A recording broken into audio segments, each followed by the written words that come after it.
Hello, good morning students. I am Pratik Kumar from Suraj School Rewadi. Today I am going to deliver a lecture on the topic quadrilaterals, that is chapter 8 of class 9th. In our previous lecture we have already discussed about the types of quadrilateral and their properties. Today I will discuss the properties of a sphere. Today I will discuss the properties of a sphere. So what is sphere? देखो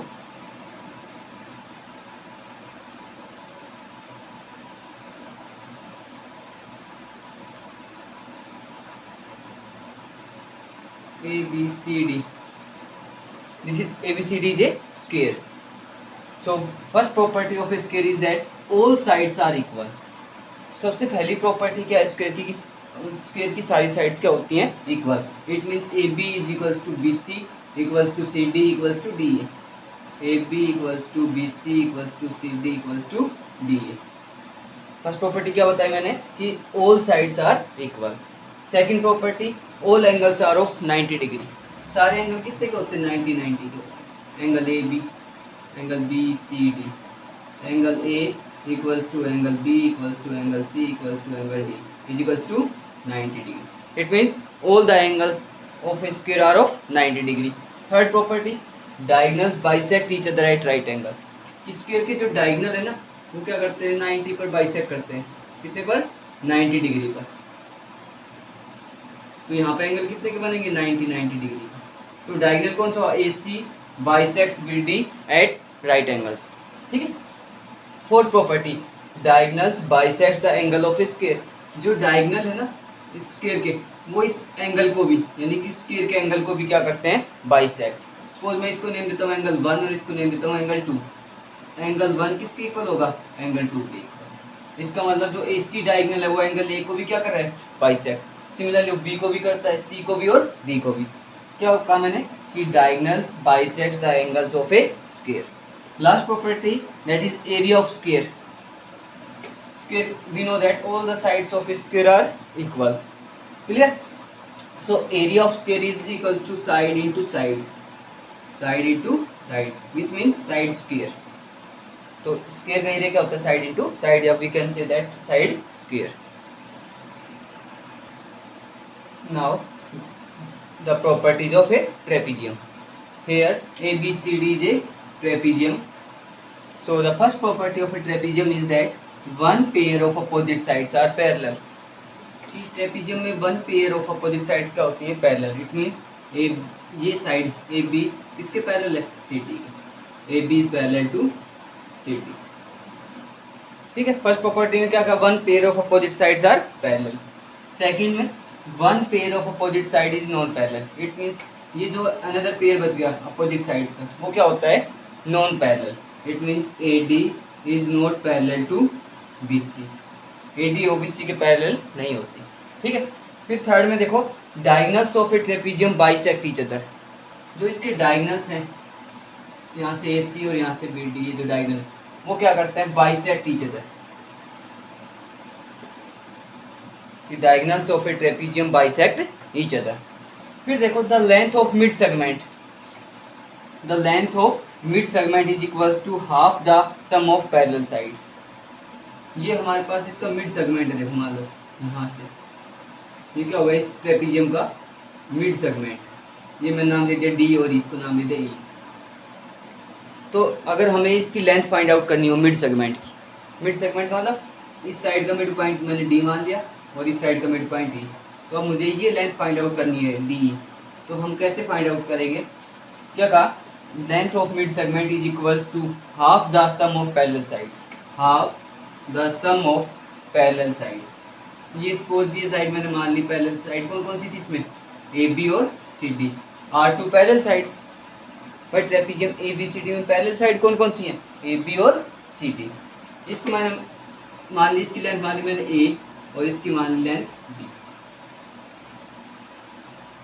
तो मुझे इस DE की length find out करनी है. तो क्या होगा? D is equals to half into sum of parallel sides A plus B. और simply we can say that DE equals to A plus B upon 2. Clear? Last area of trapezium, तो area of trapezium होता है वो किसके equal होता है, half into sum of parallel sides into में height.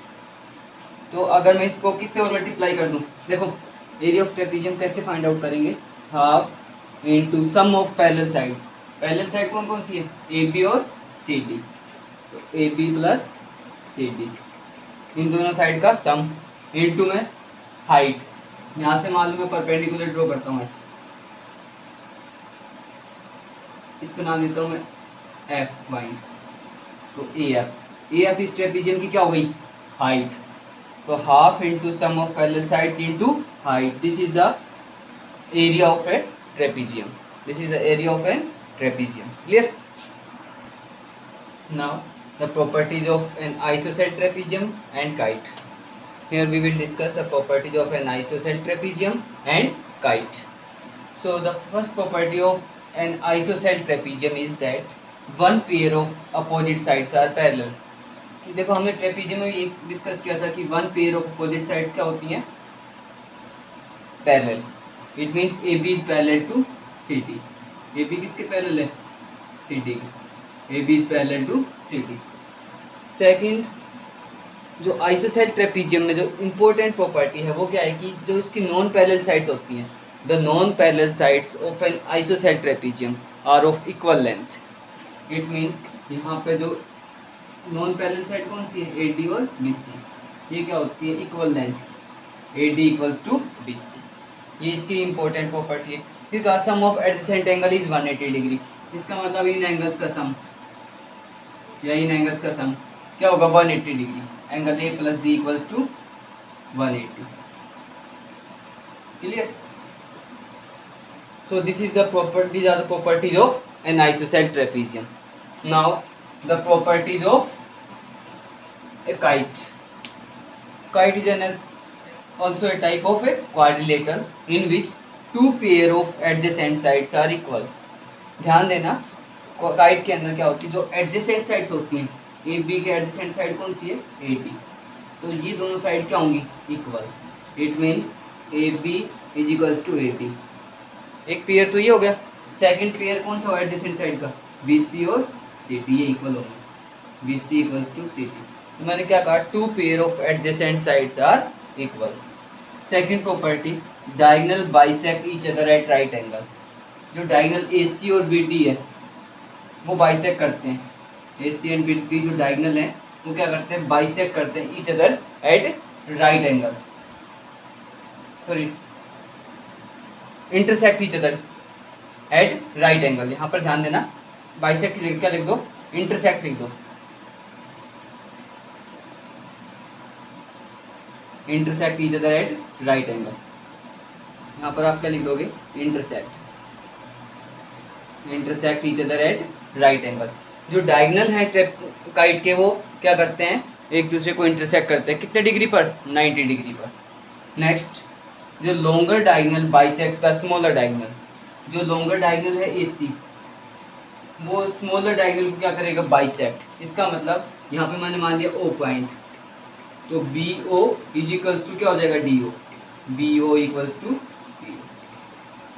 फिर से देखो एक बार काइट की प्रॉपर्टीज फिर से रिमाइंड करवाता हूँ। सबसे पहली property, two pair of adjacent sides are equal, it means A B is equals to A D.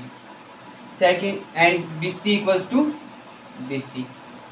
Second, diagonals intersect each other at right angle, कि जो काइट के जो डायगोनल है वो इंटरसेक्ट करते हैं एक दूसरे को कितने डिग्री पर, 90 डिग्री पर।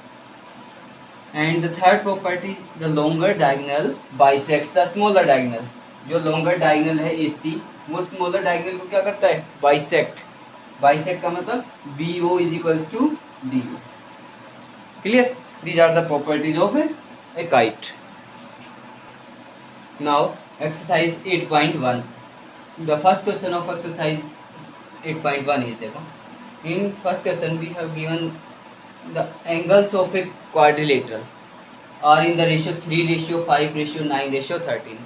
हमारे पास एक क्वाड्रिलेटरल के एंगल्स किस रेशियो में गिवन है, 3:5 9 13।